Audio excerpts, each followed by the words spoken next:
Welcome to Hubbleville. Today we're reading Thurston T. Turtle Moves to Hubbleville, Chapter 5, Mr. Squirrel. Mr. Turtle easily found the unoccupied house at 123 Oak Street.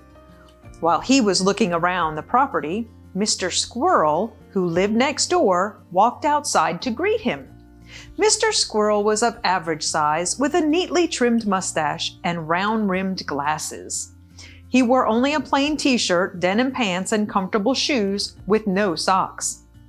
"Good morning. You must be the nephew of Russell Turtle," he said with a warm smile as he extended his hand to Mr. Turtle. "Why, yes," Mr. Turtle stated as they shook hands. "Did you know my uncle?"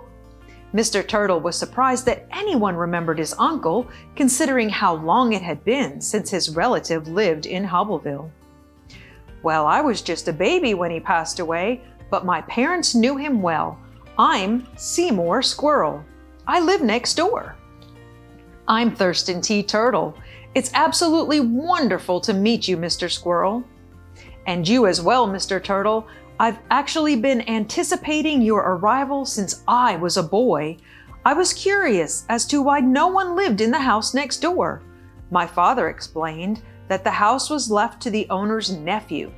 He told me the nephew was much too young to claim it because, well, you were born not long before he passed away. I remember thinking that the child who actually owned the house must be about my age. I guess you could say I've admired you since we were children, even though we'd never met." My father also explained that your uncle had no children of his own, but was quite taken with you when he visited your parents just after you were born.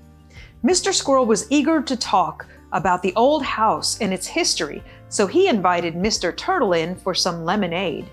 Mr. Turtle accepted the offer, but noted he could not stay too long because he had quite a bit of business to take care of while in town.